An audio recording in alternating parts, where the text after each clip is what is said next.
Well, joining us now to talk about next steps for Kamala Harris and the Democratic Party is Democratic campaign strategist Pete Giangreco, who is also a partner with Strategy Group, a firm specializing in campaign management for Democratic candidates. Thanks for being here this morning. Great to see you. We really appreciate it. I'll throw out the first question. So I know more endorsements are coming in this morning. A key one here would be the Governor J.B. Pritzker's endorsement, but her being the nominee is not a done deal. So what happens now? So the process, the president's going to address the nation sometime this week. After that, his delegates will be formally released because everybody was bound on the first ballot. The president will release those delegates, and it'll be an open process. Anybody who would like to have their name placed in nomination has to get the signatures of 300 of those 4,000 delegates. So Vice President Harris, probably easy to get the 300 threshold. The real question is, does anyone else step up? There's been some talk about former Senator Joe Manchin from West Virginia. Would there be others? That is remains to be seen. And the deadlines are not really clear. At one point, August 6th was when they were, the DNC was going to hold the virtual roll call because of the Ohio Secretary of State refusing to put President Biden on the ballot. Ohio has since changed the law. The deadline's moved to September, so there could be the Rules Committee could move that date.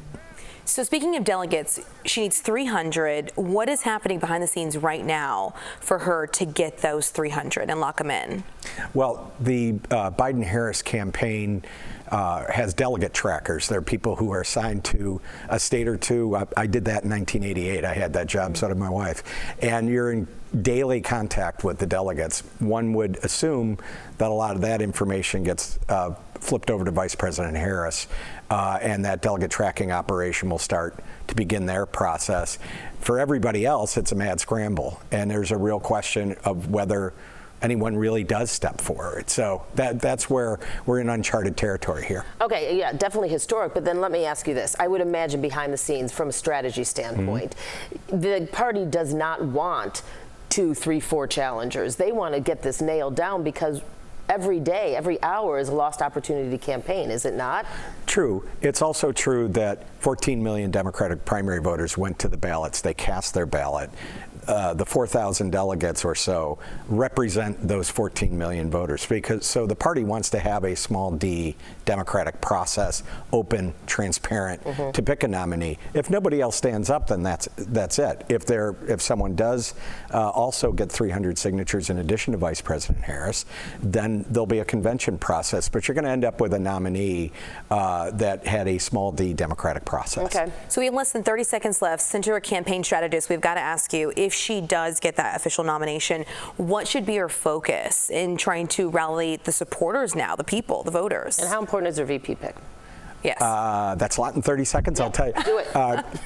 I really think the big pivot here is, instead of talking about the last 3 weeks or the last 4 years, she can make a contrast about what the next 4 years look like. Under Donald Trump, massive tax cuts for the corporations and the rich, huge deficit, and big tax hikes for middle-class Americans. That's all in Project 2025. Google it, read it. It's going to be a disaster for our economy. The tariffs will drive inflation. You think things are expensive now? Talk about doubling it or tripling it if Trump gets back in the White House. So she needs to look ahead from a strategic standpoint. Yeah, this is about a contrast to what the next 4 years look like. Are we going to have a national abortion ban? Is the DOJ going to be weaponized? Is he going to be a dictator on day one, like he said so? Is the VP pick important? Yes or no? Because that's all we have time for. I think Governor Shapiro from Pennsylvania would really help in the Electoral College. I'm not sure anybody else really changes the math. Okay, interesting. Pete Giangreco, thank you so much. Political strategist, consultant, man about town. I was just going to say, man about town. We appreciate your insight. Thank you. Thank you very much.